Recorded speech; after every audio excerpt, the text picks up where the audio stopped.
Hello, everybody on the coronavirus watch. We're going to provide some entertainment for you with our Pittsburgh Sportsline show, which is on hiatus. But I'm doing a special edition of Pittsburgh Sportsline this Friday at noon in the BPTV studio. This will be taped and presented whenever Dave can get this online. And we're practicing spatial distancing. So not the social distance, but we're a spatial distance of 6 feet. I just met Tim. We couldn't even bump elbows because we're a little bit too far away. And as you know, I'm Al Levine, the talking machine. I'm healthy. I've been practicing some spatial distancing since my transplant, since the flu season started right around in September, early this year, last year, when I got my kidney transplant. Got a great exam the other day. The doctor said my blood work, kidneys working well, urine's fine. Keep doing what I'm doing. I've been walking 20 minutes a day. He said, keep doing it, get out and about, and just avoid sick people. So they want me to practice this. Dave gave me a text message the other day, said, would I be available to do this show? So I'm here to do that. And I first want to say I'm praying for everybody in this time of need. This is not a hoax. All the people that are making fun of this is one of the worst pandemics we've ever had since maybe the 1918 flu. So take it seriously. They're obviously sending mixed emotions out there if you watch media. I work for a media company. I have not watched local or national news in 6 years. I get mine through other sources, and I even have friends in the military and at hospitals, and this is serious. And they don't have enough testing right now, so why lie about it? And how people are getting tested, I don't even want to know, because some are. But they are working on it, and they should be available. So in your time with this basic lockdown in the neighborhoods, we want you to enjoy our show. We're going to have some great sports talk with my first time meeting this new guest, Tim Hannon. And I want to introduce him right now and have him tell us a little bit about himself. I usually have some questions like, did you ever play sports? Thanks, Al. Echo your thoughts and prayers right now with everybody and everything that's going on. Thank you. My name's Tim Hannon. I co-host a podcast called Pittsburgh Sports Memories. It's also broadcast here on BPTV. I'm just a lifelong sports fan. I played a few sports when I was a kid, but tell me one. I played baseball. Okay, that was my favorite sport. Yes. I played that from 9 years old because at 8 years old I didn't want to play. I was too shy, believe it or not. Okay. The next year my friend said, Alan, you like playing baseball with us. Come on our team. First team in the minor league was Pirates. So I had black hat, black shirt.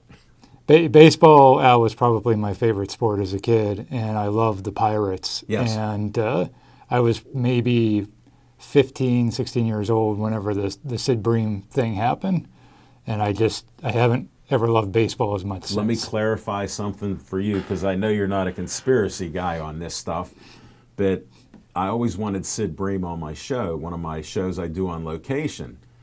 So I talked to 10 different people, guaranteed Sid Bream would be on my show. 0.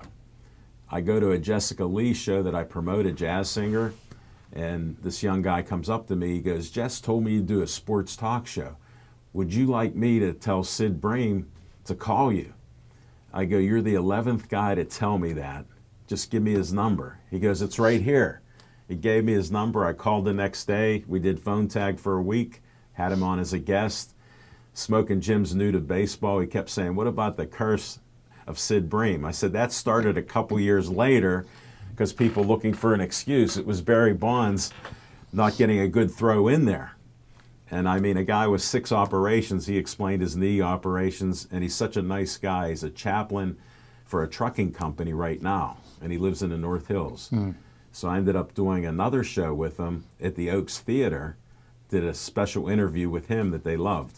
And he enjoyed my interviewing style, so I hope you can put up with me, Tim. I actually saw your show where you interviewed Sid Bream. I actually found that on YouTube. I was looking for something with Sid Bream, and I found that on there. You're kidding. So I've actually seen it, and it was enjoyable. He is a good guy.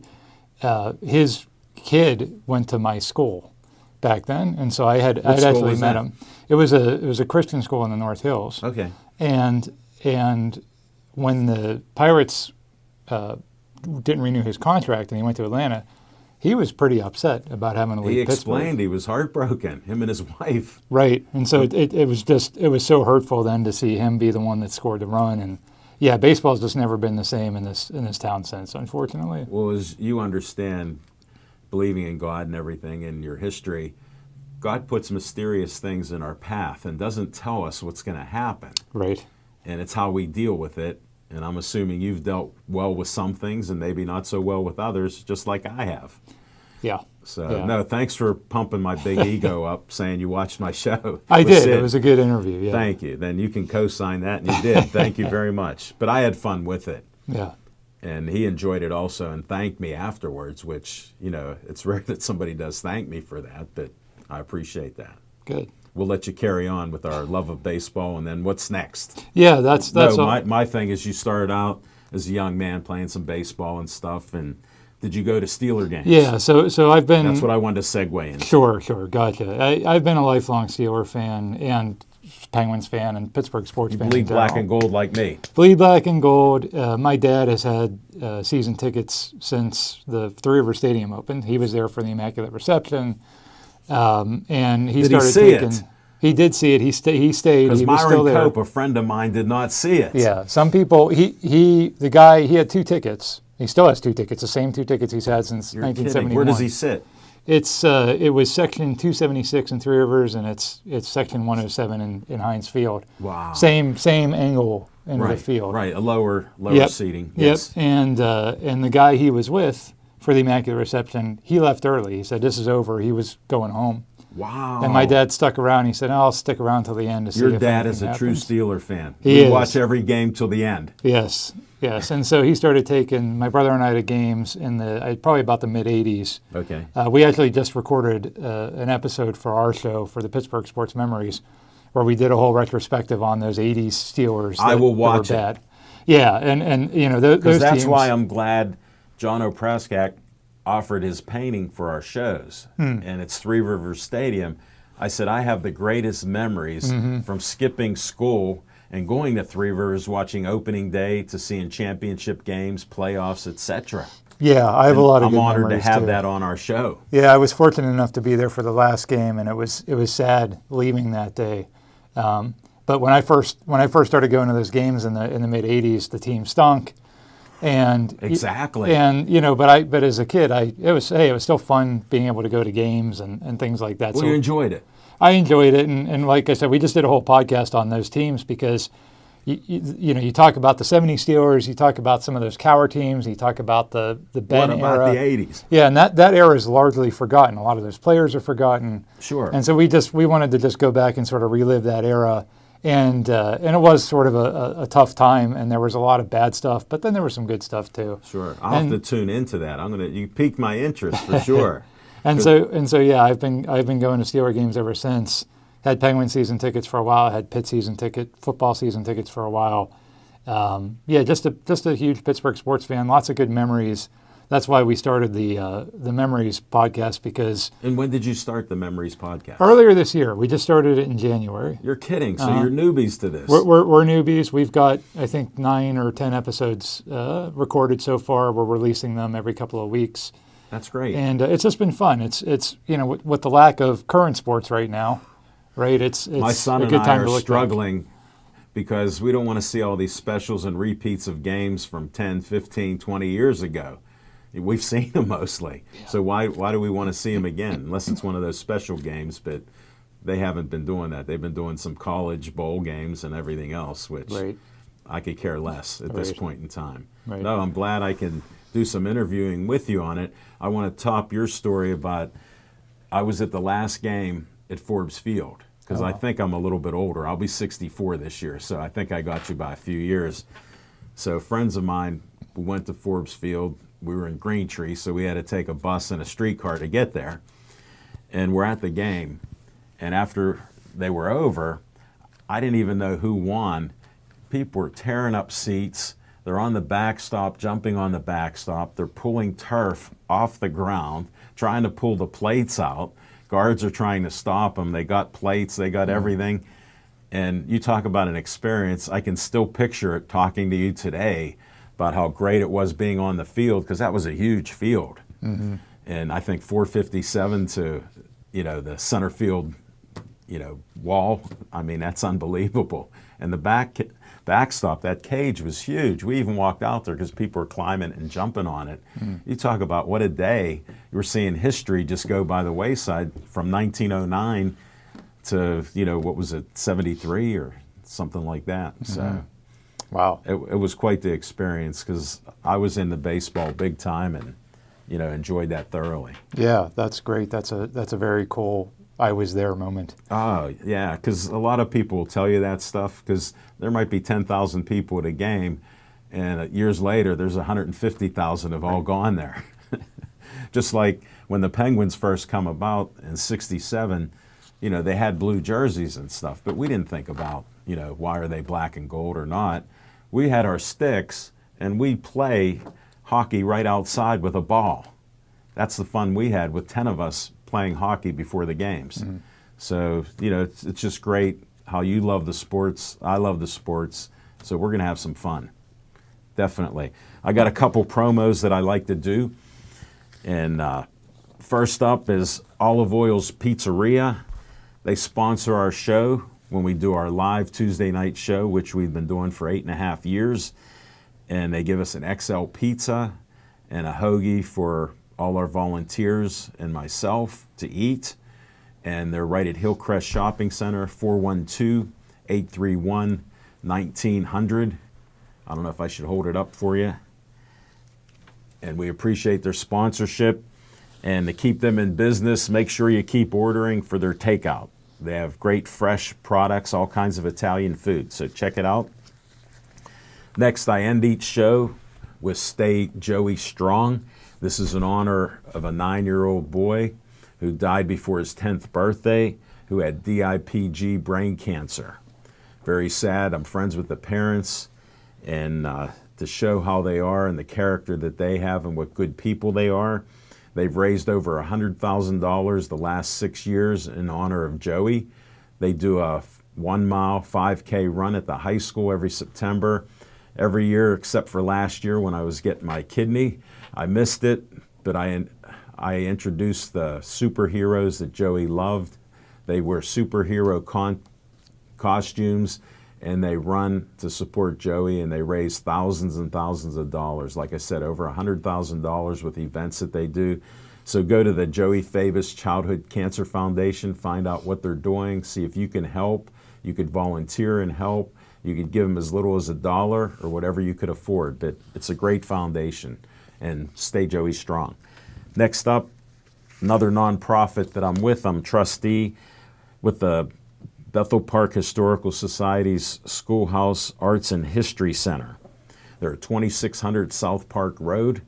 They do all kind of great events. They just put a $140,000 roof, put all new windows in this 1905 schoolhouse in Bethel Park. They revived it. They have a dance studio. They have an artist there. They have other businesses that rent the place out. They have historical rooms there, and it's just great. They also have my favorite, it's a coffee shop, but all you people know I like loose leaf green tea. Reginald's Coffee has some loose leaf green tea that I try to go there once or twice a week. They're shut down, but when they reopen, make sure you tell them Al Levine, the talking machine, sent you there. So check that out. Next up, where I'm actually the trustee of the Bethel Park Community Foundation. It's a great group. They have money for you in Bethel Park for your groups and organizations that are doing good in Bethel Park. They have from $100 to $5,000. Believe it or not, in 25 years, they've given out $970,000. And they give out about 100 and some thousand each year. So we're going to hit that $1 million mark. And what a great organization this is that helps local Bethel Park people. So go to bpcf.org, get an application, come up here before our board when we have our meetings again, and we'll go from there. Next up, Dave Cable's a great director of BPTV, but he likes to have fun with me. He put my face on Uncle Sam. Tell them Uncle Al sent you. Al Levine, BPTV producer and host of Pittsburgh Sportsline. He told me to say, I want you for BPTV. We have all volunteers, and we have a great collection of young guys that come in on Tuesday night to do our show. I'm honored that Dave Cable is actually setting up this, taping the show, and the main man is doing this here while we have spatial distancing.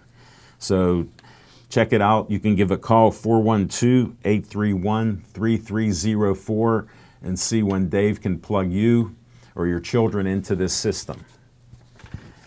That's what I have for my promos. One more, we also have Skeet Service Station 6103 Route 88. They're a red, white, and blue station. They do work on anything that runs on gas, cars, trucks, boats, weed whackers, you name it. And they also have a forge there.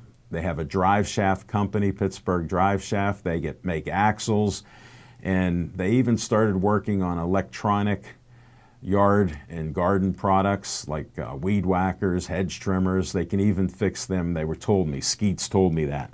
You can give him a call, because in this day and age, we got to be able to travel around once in a while. Give him a call, 724-348-4715. I'm not sure if he's shutting down, but a lot of places have. But give him a call. Tell him Al Levine, the talking machine, sent him. And now we'll continue with our show with Tim, and I'm going to pick his brain. All right. Now, you started with the Steelers and your dad, and you seem like an expert because you're doing a podcast, and you mentioned memories of the 80s, so you piqued my interest even more. When did you think you would start a podcast, or how did this even come about? I think it started when my co-host and I were sitting there one evening at dinner, and we were just, hey, remember the 1994, whatever, and Yeah. we just started getting in all these details. And the Dave Cable, who you mentioned, was Yes. with us, and he said, if you guys, and I mentioned I'd love to do a podcast sometime, because I Sure. love podcasts. Right. I listen to podcasts constantly. They're I'd so love to- popular. I get asked all the time, when am I going to do a podcast? And maybe I should, but I go, I got something unusual. It's called a TV show.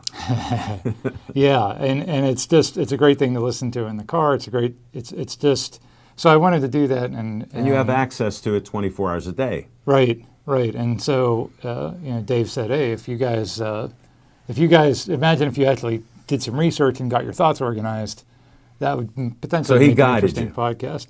Yeah. And so we sort of did a pilot run, and we thought it turned out good, and we've just been going from there. How long have you known Dave? I got to test you. 25 years, maybe, something to that effect. We were roommates once upon a time. I wanted to get some history from you. I'm Yes. working at it hard. Yes, yes. No, I could understand that. No, what a way to segue into being on BPTV with a podcast. Yes. No, that's Yes. great. I may have to consider that podcast notion soon. I'll have Yeah. to look into it. We'll have to talk off air about that. Yes. So you got it up and going. Yeah, and so it's a fun way to we pick a topic every episode. What was your first one? The first one was we did the Steelers. We started with the Steelers because Of course. just a simple place to start, and we did the season where Tommy Maddox was the starting quarterback. It was the 2002 season, I remember it. and there was a lot that happened that season that people sort of don't remember the details of all the. So there was a bunch of crazy games and Give events. me one of them. They played the Atlanta Falcons to a 34-34 tie. Michael Vick, Michael Vick, and the old convict. they threw a Hail Mary in overtime that the Steelers caught on the 1 yard line and got tackled. And that was just one of a handful of crazy games that year, and crazy events. When that season started, you Sure. expected something completely different. So we just kind of went through that whole season and talked about that. And so, Let me that's kind of interrupt the you. format. Please tune in to their show. Say it again, Sports Memories. Pittsburgh Sports Memories. You can find it anywhere where you get your podcasts, iTunes, or anywhere where you normally would get your podcasts. Okay. And you can also see it on BPTV and on BPTV's YouTube channel. Well, I'm a little prejudiced with BPTV, so I'm all about it with having 660 plus shows on there. And with Facebook, this old dog learned a couple tricks. I have 6,878 likes. So I learned a few things over the years. And, thank you all for liking our page and watching our shows. And I hope you appreciate this show with the great knowledge I'm getting, because I'm learning a few things about how, where, when, and what to find your show. So what happened after that first one? We just came up with more topics and recorded more episodes. And like I said, with current sports, there's the only thing really going on with current sports right now is NFL free agency, which, there's certainly a lot going on there. I will pick your brain on that whenever you're ready. Yeah. Are you ready? But other than that, it's all you can do is look backwards, right? Like I said, my son and I are struggling because ESPN's not for us anymore. Yeah. It truly isn't, because nothing's current. Nothing's current, right? Yeah. Right. But so it's maybe a good segue there. The one thing that is current right now is the NFL calendar year is still moving along. Yes. And free agency started, and I know for the Steelers, right, there's been a lot of things happening that are relevant. Do you want to delve into fans. that? Because our Pittsburgh Sportsline fans all over the country and world are Steeler fans. Yeah, let's delve into it. I mean, so free agency started. I think the biggest move for the Steelers, or the biggest free agent they had, was Bud Dupree. Right. And they put the franchise tag on him. I mean, so the options were you let him go, you sign him to a long-term contract, or you franchise him for just next year, right, and see what happens. And so, Al, I don't know if you have thoughts on, was that the right move or not? Well, here's the issue with Bud. 5 years he couldn't play football. He ran past quarterbacks all the time. Then he'd run past running backs and turn around and go catch them 15 yards down the field. This past year, a miracle happened. He became one of the better linebackers in the league. And, oh, by the way, why has it happened? It's the last year of his contract. And there's quite a coincidence. So I hate to say it, but I started to reminisce about Lamar Woodley, who I liked as a linebacker till he got too fat to play. And he had the same thing happen to him, where he signed a multi-million-dollar contract and basically bombed out. Right. So I have those reservations as a true Steeler fan, and always being around the cap, and they are great at adjusting and having players do that. So when I heard the $16 million, I go, who are they going to let go? Who are they going to get to readjust? So now I'm up to speed with where you're going to tell me that. Yeah, no, and that's because my fears were huge. I agree with you, and I think I would agree with you that he doesn't have the long-term proof that he's going to do what he did last year. 1 year under the belt. Right, is going to be every year. So that franchise tag gets him that 1 year. If he repeats that next year, well, then you go from there. I think their other concern was the other pass rusher is T.J. Watt. Yeah. And he's still on his rookie deal, and they're going to have to pay him big money at some point. There's going to be money like you can't believe out there, because look what he's done. Right. So if you can maybe groom somebody in the meantime and get one more good year out of Bud Dupree, then maybe that's the end of Bud Dupree in Pittsburgh. You're giving me some logic on this, but it's mostly emotional with what we feel. Yeah, it is. I mean, and I'm with you. I didn't think he was a terrible player. I didn't think he was a total bust. But I certainly, if this would have been last year and he would have been a free agent, I would have been like, okay, well, he's replaceable. And now this year, all of a sudden, it's like, oh boy, you kind of need him, but you're wary of what he can do. So that franchise tag is nice because it gives you one more year, right? And then you see what happens, and then you go from there. Now, if next year are we going to have the same conversation? Is he going to have? Did I have to sacks? ask you, being a sports fan, what's your prediction for Bud this year coming up? Honestly, that's a great question. I don't know, because if it's a that's a great answer. Well, I mean, one of two things: either he really learned some things in his first few years, and he's just going to keep playing like this. Maybe he's also motivated. I mean, technically, it's another contract year for him. So I think he'll have a decent year. I don't know if it'll be as good as last year, but I think he'll be. I don't think he'll just flame out. Right. But 2 or 3 years from now, could he? He might. After he gets that multi-million-dollar deal. Right. No, I appreciate your insights on that, because I'm hesitant. It could be 1 year and done. Right. Because I'm a realist. And whatever he was learning wasn't sinking in for 5 years. And I played sports, and I appreciate watching kids as they get better. And that's what the progression I look at with players. Okay, they're at college in a system, now they're in the pro system. How do they get better? And we saw that with TJ Watt immediately. Yes. So, I mean, that's a 360-degree thing. He's completely different. And that's what it might come down to. They might have to pick between the two of them, and I think they'll probably pick TJ Watt. How can they not? Yeah, because he's just he's just the better player. And he's made himself better with some of his moves and a spin move and a knock the ball away all the time. Look at the fumbles that he's created. Right. Look at the disruptive force he is. He's a true game changer. I believe he finished second in the Defensive Player of the Year. He should have won. Yeah, I mean he could have easily won. So that's how good he is. They recently signed his brother, the fullback, Derek Watt. I saw that from the Chargers, and some people were speculating. Do we really need a fullback? Why do we go sign a fullback? And some people were speculating that maybe they needed a fullback. Maybe the side bonus massage of that the was, ego a little. Well, yeah. Now his brother plays here. Maybe that gives him more reason to re-sign when it's time to re-sign. Well, the Steelers are about family, even though it is $1 billion business. So we know, both of us being smart guys, that it's always not about the family and the concept. Because look, you got to compete with all the other people that are out there. And in this day and age, there's a lack of respect for themselves and others with just how they treat social media. Get off the social media, play football. Yeah, and I think they've done a good job of sort of restructuring. Restructuring their team to kind of weed out some of the drama that had been plaguing Well, the killer bees were, no pun intended, killers. Right. And it's hard to replace the skills that they had because they did have skills. And that's another good question, right? So free agency, they signed a fullback. They haven't obviously made I heard any Le'Veon Bell could be back in black and gold. I heard it from some reliable sources off the record. That would seem like that would be a shocker. Did you see any games that he played? Yeah. He looked terrible. Yeah, he wasn't good. I don't know if that's a product of playing for the Jets or not. Well, here's one thing it is. The blocking scheme. I played center in football, and you block a certain way. They'd have me chase linebackers down the field to block for the next level.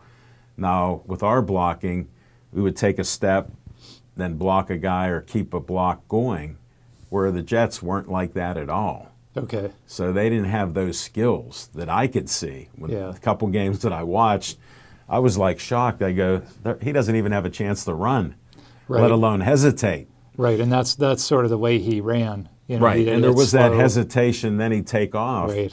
And he had the eye to see just a little bit of a hole, which that's where I give him credit.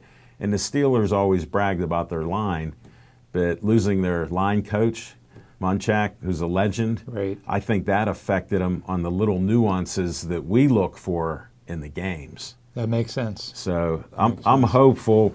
If he came back, I think that would be not really a good thing because he's much older, a couple years older now. And the year that he had, who knows? But if he had any skills left, I'd be happy for a year or two of that. Well, and that's one of the positions that they're sort of thin on. They have James Conner, but he's always hurt. And I love James Conner.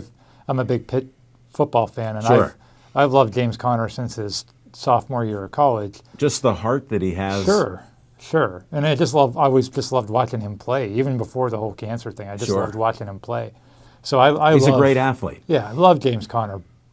That being said, he's hurt all the time. Like, what's the long term for his career? It doesn't look very good. And so do you go get a running back? So you'd have to trade for Le'Veon Bell. Right. There's still other guys that are out there. Melvin Gordon from the Chargers. Yeah. He wanted huge money. Supposedly nobody's offering him that.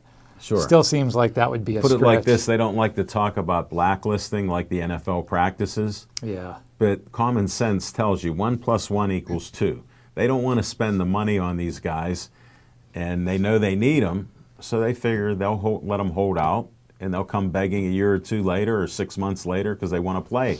And their window closes. Yeah. The average career is 3 years in the NFL. That's the average. And that's especially true for the running back position because those guys just get hit every single play. And the running back position, whatever year that we drafted Le'Veon Bell, I think that was 2013. We drafted him in the second round. He was the first running back taken in that draft. Right. Because back then nobody was valuing running back. And then Hence blacklisting. Yeah, well, and everybody just said, running back is not a key position. It's a throwing league now, and running back is secondary. They were even saying it's a dime a dozen for running backs, and that's a classic line that it means you can get them anytime and cheap. Yes, and so there was no investment in the running back position. Then around 2017 or so, you had guys like Todd Gurley and players like that all of a sudden kind of change that curve a little arthritis. Bit. Before arthritis. Well, and then he gets a huge contract. He just got cut a few days ago by the Rams. What a surprise. Yeah, well, because again, and they have to eat something like $20 million in dead cap space because they paid him a ton of money. So it kind of like went through this cycle of like, oh, running backs are valuable again, and now I feel like we're right back at, they're a dime a dozen. Sure. And so you see the Falcons cut Devontae Freeman, and the Chargers had no interest in signing Melvin Gordon last year when he was holding out.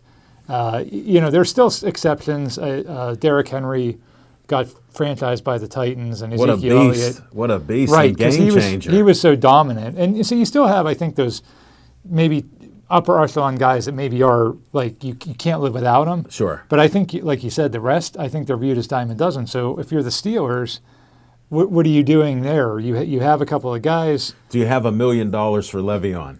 And he can take it. Right. Or any of these other guys that are out there. Some of those guys that got cut and are just sitting out there. No, Gordon's a good back. Yeah, Gordon, Freeman. I think Carlos Hyde was another veteran guy that's out there. Yeah. I don't know if that's worthwhile or not. But boy, it'd be interesting to see if they're thinking about it. And the Steelers, they have a need. They have a need. And the way they operate in free agency. One of the shows we just did was on the 95 Steelers, the Super Bowl 30 year. Sure. And we talked about how those were the early years of free agencies. And you remember back then, the Steelers just tended to sort of lose everybody. They'd lose everybody every year, but then they'd make some smart signings. They'd get like a Kevin Green or a player like that. Savvy. They're savvy on their stuff, and their cap knowledge is great. And I feel like since from that point until now, what's really changed in the Colbert era is they've done a much better job of locking down their own players, the ones that they want to keep. It reminds me of the Penguins. Similar, yeah, very similar. Because they're great at that. They are. And not to change sports right away. No, but the Penguins also are savvy at going out there and getting these guys that aren't big splash. Since we're on that, look at the core group that they have is in their early 30s, still doing well. Mm-hmm. And what did Rutherford do? Increase the speed of the team. Right. With savvy picks. Right, and the Steelers aim to do that every year in free agency. They've never gone out there and gone after the. If you look at any website, they'll have the top 10, the top 30 We're not even close. Free agents. We never once signed one of those guys, and I think it's worked out fairly well. Yeah. The Steelers last year they signed Steven Nelson, the cornerback, who was probably way down on that list somewhere, and he ended up being a pretty good cornerback. Right. Now, they also signed Mark Barron, who didn't work out as well. They also signed that receiver that couldn't catch. Yes. So, sometimes it works out, sometimes it doesn't. But that's their MO in free agency. So if they were going to go after a Melvin Gordon, it would be probably after every other team passed on him and a month or two from now when he's not worth as much. Depreciated, right. Right. So that's always been their strategy. So it'll be interesting to see if they go after a running back. Receiver's another position that they just were Put it super like this. thin in last year. Our quarterbacks were new, and Duck was never picked up by any team but ours, then released and picked up by our Steelers. And he did have some skills, but that only lasted for a little while. It's what you do after adversity happens. That's what I look for. Yeah. And he didn't step up. Right. I mean, he was cocky, which was good, not overbearing, and he had some skills, but his arm, that's the reason why he was in a Division III school, wasn't as good as they were saying it was. And he did have a good pocket presence for a while. He did. And some of the Steelers' blocking was not that good either. So, but I don't think he'll even be back. I've had an argument with Smokin' Jim, who's an NFL scout. I go, the Duck's gone. He goes, the Duck's the greatest thing since, whatever. And I go, no, he's not. I would I would tend to agree with you. I said when we watched the last game against the Ravens, I said his Wikipedia page in 10 years is going to say the Ravens game in 2019 was the last game that Duck ever played in the NFL, and I really believe that's probably the last time he'll play an NFL game. And then that's another great question. What do you do at that position? Because I think a lot of people are, hey, Ben's coming back, so we're going to be high-flying offense like Let we me were hold you right there. 5 years ago. I have a flashback of what's our 4 Super Bowl winning quarterback? Terry Bradshaw. And how did he go out? Yeah, An with elbow an injury. Right. Now, I don't know the extent of his or what his was, but he never came back from that. Right. And I'm not a negative Ned. And technology's gotten better, surgery's gotten better, and we haven't heard much. And when you looked on the sideline, I said, who's that bear of a man with a huge beard? He looks like he gained 80 pounds. Yeah. And now they come out that, he's doing better, and we think he'll even be better than he was in his last good year, which was 5,200 yards. So you're telling me a guy had major surgery is going to throw for over 5,200 yards? Boy, am I hopeful. I'm doubtful. I'm glad you brought up Bradshaw because when I told you we did this show about the 80 Steelers. Well, I figured it would tie in with something. Yeah, one of the things we talked about was inevitably that 83 draft where the Steelers passed on Dan Marino, who was a Pitt kid and a Central Catholic kid. And oh my gosh, I can't believe we didn't draft Dan Marino. And so, of course, that's the biggest mistake of all time. I was friends of Dan Marino's dad. Mm-hmm. He didn't look anything like Dan, was bald, red-haired guy. He was a Teamster. He'd come in, and we'd have to give them papers. So they go, do you know who that is? I go, that's Dan Marino's dad. Oh, I've been giving him papers for a couple years. And they go, do you ever talk about Dan? I go, yeah, once in a while I'll say what a good game he had because I'm a Pitt fan. Right. But I knew his dad. Oh, wow. Yeah. Yeah, and he was a great guy. Very nice, down-to-earth guy like us. Okay. And so people look back at that and they say, I can't believe we didn't draft Dan Marino. But then if you just sort of, which is easy to say now, of course. Well, put it like this, like all Steeler fans see black and gold, we're the greatest ever since the 70s. They forget about the 40 years before that when Art Rooney was hiring his drunken friends to be coaches. Right. But I don't want to digress. And what they forget is we had a certain way we wanted our quarterbacks to play. Mm-hmm. Dan Marino was a once-in-a-lifetime, he's been called the best passer ever with his style and his arm. He was 6'4". He could hit receivers like you couldn't believe. He anticipated their moves better than anybody. And the ball was there on a perfect spiral. Yeah. And I don't know, when I think about it logically, if he could have fit in with what the Steelers would do with their running game and limit their passing game, even though they opened it up a little bit with Lynn and Stallworth and Bradshaw later. Yeah, and that could certainly have been a big factor. But I also think if you just put yourself in that moment, the March or April of 1983. Okay, 2 months before that, Terry Bradshaw had led them to the playoffs. They were in a playoff game against San Diego. Thank you. 2 months before that. And it wasn't like that Bradshaw said, this is my last game. For all you knew, Bradshaw was going to play another 3 years, another 4 years. At least. And he maybe wasn't as good as he was in 1978 or 79, but he's still leading you to the playoffs. One of the most powerful arms we ever would see. So would you draft Dan Marino to sit on the bench for 3 or 4 years? And so that was a big factor. Now, what ended up happening... Those are great points because that's the logic behind this. Exactly. And so they went for a defensive tackle instead. Chuck Noll was trying to recreate the Joe Green position. And so that's what they drafted. But what ended up happening was Bradshaw had elbow surgery in Louisiana. It was kind of like secretive. Sure, it was. And then he didn't play. He missed the whole 1983 season. He came in for one half against the Jets late in the season. I remember. And that was it. That was his last game. We had that game on a Betamax tape for years because it was Bradshaw's last game. But that was it. He was done. Yeah. And in March of 1983, you thought he might play another 4 years. And in October, November 1983, he's done. So is Ben going to play another 3 or 4 years? Or is he going to be done by November? Good question. And that's every quarterback. Peyton Manning won a Super Bowl his last year But remember, he had gotten benched for Brock Osweiler. He was pretty bad. He had stem cells injected into his spine, and it took a while for that to kick in. Yeah. But his talent was so diminished. Right. The great defense in Denver wanted for him. Right. So guys He tried not to make mistakes. Exactly. So guys can fall off a cliff really quick. Yeah. And Ben doesn't, to your point earlier, Ben doesn't exactly have the Tom Brady kind of health and workout habits.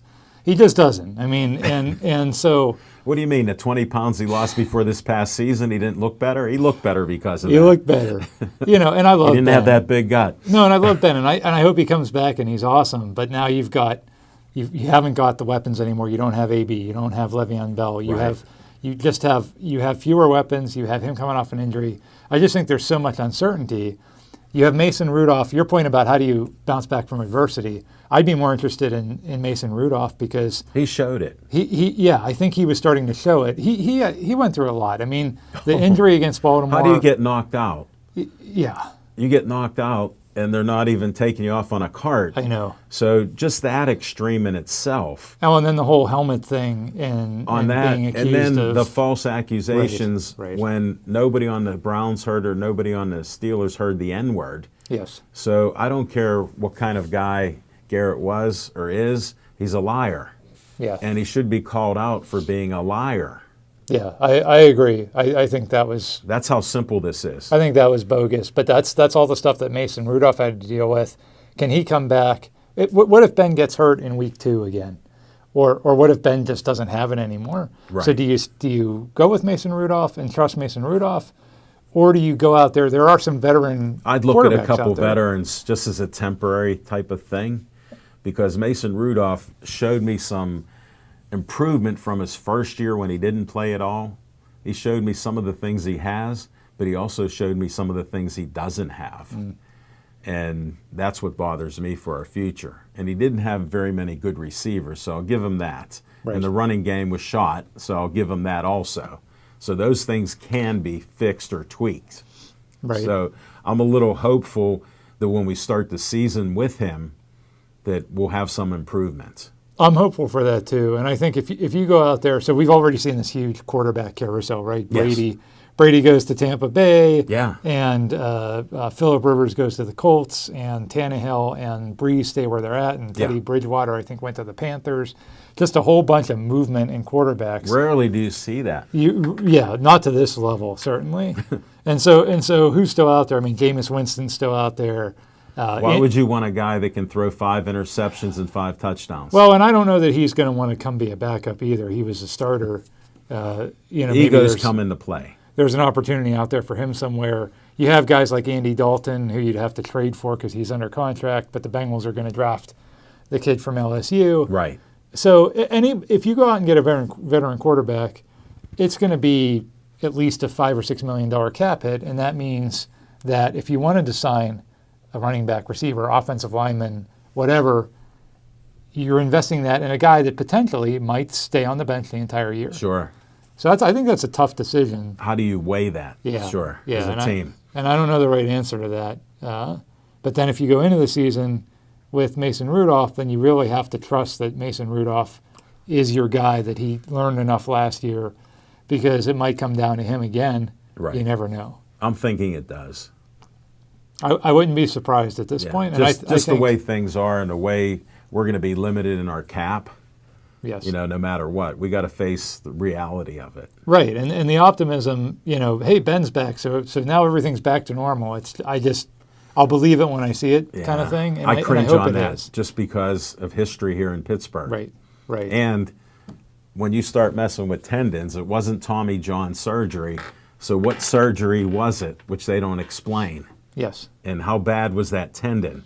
Because he couldn't throw, obviously. He was having trouble before that. Right. Which we wondered about Ben before those games. Right. Because it's like, how's he missing some of these incompetent receivers? Right. Because they're open. Right. And that's where... And you watch the game, so you know what I'm talking about. No, and that's where you started to think, is this going to be a Peyton Manning thing where he just drops off a cliff really quick? It's not a progressive thing. It's just like... Right, he's done. And so, maybe the good news is, no, he just needed that. He needed to take a season off and have the surgery. That's the optimistic look. The pessimistic look Let me knock is, on wood. Yes, is the opposite. So I'm staying who my knows? spatial distance. So yeah, I think there's a lot of questions there, and then the guys he's throwing to. So Juju had that chance last year to be the number one guy, and to your point, didn't exactly have top talent throwing him the ball. He had none, because how do you have a guy that did so well, got injured, and then couldn't catch a ball and would fumble a ball at key moments? Now that's a choker. We're not used to chokers on the Steelers lasting long. Yeah, I think, I think it seems. I got to call it like it is. No, it felt more like that than it you could certainly say, they're going to just double cover him because there's nobody else to throw to. And guess what? They slap the ball out. Right. They do that all day long. They're taught that by their defensive guys in college. Right. So you don't know to protect the ball. Yeah. I mean, that's why are you a pro? Well, and that directly led to the Baltimore loss. I mean, if you win that game, Thank you. You're in the playoffs potentially. So, yeah, that was disappointing. Some of those young receivers looked like they could be good, but you don't know. So they'd show what do you a do flash, then they'd show the non-splash. Right. Like we're looking for splash plays, like Tomlin calls it. I call it the non-splash. Yeah. And it was all year long. Yeah. Now, is that a product of not having the quarterback and the offensive line issues and the defense just saying, daring you to throw the ball, basically? Go ahead, throw it. Right. Go ahead. Let Duck Hodges throw the ball. We'll play way back and let him throw. And so, they did. Right. And so, that could be part of it too. And the line, however great they were publicized before the year began, they were not great. Right. And if you're an average fan, you could see that. Like I watched the line specifically with my history, and I would just see certain things in blocking, and these guys look like a rusty gate, letting them right in. Yeah, yeah. So definitely a ton of questions on the offensive side of the ball, and I don't know. I would not want to be Kevin Colbert right now, because how do you improve everything? How do you improve? I mean, and the defense is in pretty good shape, so at least you have that going for you. But on the offensive side of the ball, you don't have a first-round draft pick. And what do you do in free agency? And if you're going after one of those second, third tier guys, Dante Moncrief was one of those offensive second, third tier guys last year, and he was a disaster. Oh. So do you go after a Emmanuel Sanders or a Demaryius Thomas? Well, since Samuels left the Steelers, he could catch balls. He couldn't catch them when he was here, and I go, am I the only person that knows that in Pittsburgh? Right. What was wrong with him? Right, and he's had a pretty good career, but he's up there in years. He's old now. So I don't know. I don't know the right answer to that, but boy, I was trusting you for tough. one answer. I need one answer. Come on, Tim. I heard all good about you. I just think it's a really tough offseason because of Ben coming back from the injury, and we don't know. And we don't know. It's one of those seasons. There are a lot of seasons where you go in and you kind of have expectations. I talked about that 2002 season. Yeah. They had made it to the AFC title game the year before, and you kind of expected them to build on that. Yeah. Talked about that 95 season. It was the same thing. They lost the AFC title game, but they're going to build on it. And this season, they could go 6-10. They could go 11-5. It'd be Tomlin's first losing year, which he stakes his reputation on that. It would be. I mean, it just feels like it could go any direction. And I can't remember the last season we headed into where it just felt like, boy, anything could happen. I'm like you. I can't remember a season where I thought like I'm thinking now, because I'm worried. Yeah. Yeah, well, and the because the division, defense can't win us many games. It could be 2 or 3, but we need more than that. Right, and the defense got a lot of turnovers last year. Are they going to be that opportunistic this year? I'll just tell you in a nutshell, what you do one year that's exceptional isn't always followed up with another exceptional year. So if we're realistically following the team, okay, say there's 5 or 6 less interceptions or turnovers. How many games did that decide? 2 or 3, 4? Yeah. Excellent point. So and realistically, you just can't do. You can't. The odds of repeating that kind of a process just aren't there. You got to be realistic. You got to be realistic, and so yeah. What happens? Will T.J. Watt play as well? I'm hopeful, and he showed that he can. Right. That's the difference. Bud Dupree, still a question or 2 questions. Yes. Well, in the rest of the we're in a good division now. I mean, we had that sometimes where you were in a weaker division. Sure. Oh, we thrived on that. And right now, Baltimore had the best record in the league last year. Yeah. They just traded for that Calais Campbell. They just filled their biggest hole was defensive line. They just filled that. Cleveland's been out there signing. They signed the big tight end Hooper. Yeah. They've been out there making some signings, and then Cincinnati's going to draft again the quarterback. So that should be an improvement. That should be at least an improvement. Yeah. And they franchised their receiver A.J. Green. So again, the whole winning the offseason, last year everybody said Cleveland's going to be dominant. And Smoke and Jim weren't. stated on our first show of the football season that on paper he was going with the Clevelands winning the Super Bowl. Yeah. And I had to do a disclaimer at the end of the year, said, I hate to talk about an honest guy like Smoke and Jim because he says he's an honest man, but he predicted Cleveland winning the Super Bowl. And Chip and I said, no, they're not going to. There's still the mistake on the lake being that they have to prove that they can do it. And they did not. Right. On paper, it looked great. Right. And then Baker Mayfield as a leader, what happened to him being a leader? Right. He got so childish and argumentative that he lost his focus on what he's good at. Right. Right. So, I mean, just from my humble opinion. No, and who knows? And now they have a new coach, and now they, One of the worst coaches they ever had. Right, right. And that's saying something for Cleveland. I know, because they're traditional that way. Right. Anybody that likes the Browns, I have empathy for you, because I actually feel bad for you. I do, too. I again, when we were talking about that 95 team in our show, we were talking about, remember, that was the height of that rivalry because they had... The epicenter. In 94, they had played each other 3 times, including the playoffs. Right. And that was really I grew up in the you hated Cleveland era. Sure. And ever since they came back after that hiatus, I don't know, you don't hate Cleveland. You just, like you said, you feel sorry for their fans. I have empathy. I'll explain it. It's simple. Yeah. I feel bad for them, and I had a younger lady at my show. It's a fan of our show, and I had her on for a minute or two, and she goes, I'm a Cleveland Brown fan. And I told her the same thing. She goes, well, we're hopeful each year. Right, right. No, those fans deserve better. They're good fans. Oh, they are. They're loyal. They are. They're more loyal than a lot of Steeler fans would be because I call a lot of our fans fair weather fans. As long as we're winning, we're going to the Super Bowl. If we lose one game, we're going to be in last place. How did that happen?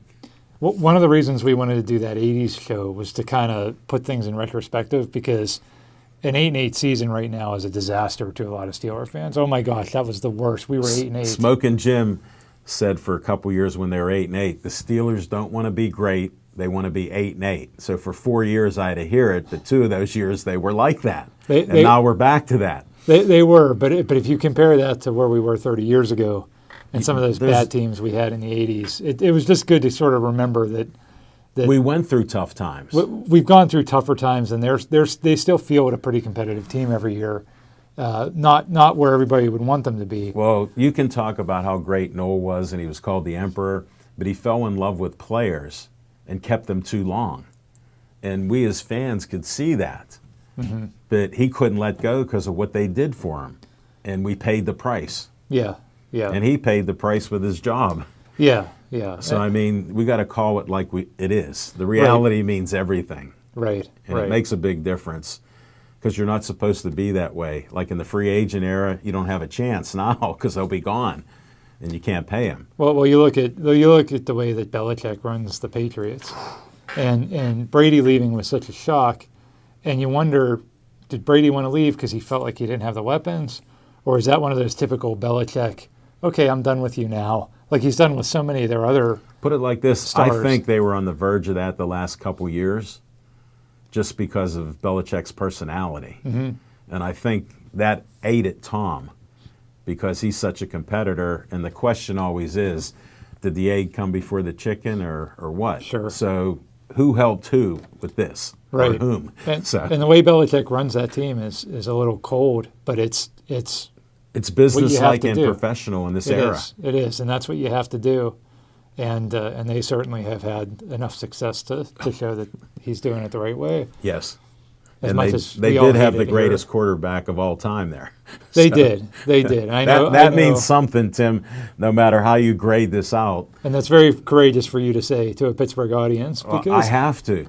I know a lot of people, and I'm with you. I would not call myself a fan of Brady. Oh, I'm not a fan of his at all. But I would acknowledge, yeah, he's the greatest. He's the greatest. I mean, I From don't a see how- sixth-round pick Yeah, to what he became, yeah. I don't see how he you can worked say hard. that I he's not. appreciate the work ethic that he put in. Now, attitude-wise and whatever else, I could care less. Right. But I don't have to love him. I just respect him. Right, I do too, and boy, it'll be interesting to see what he does in Tampa Bay. It'll be interesting to see what New England does without him.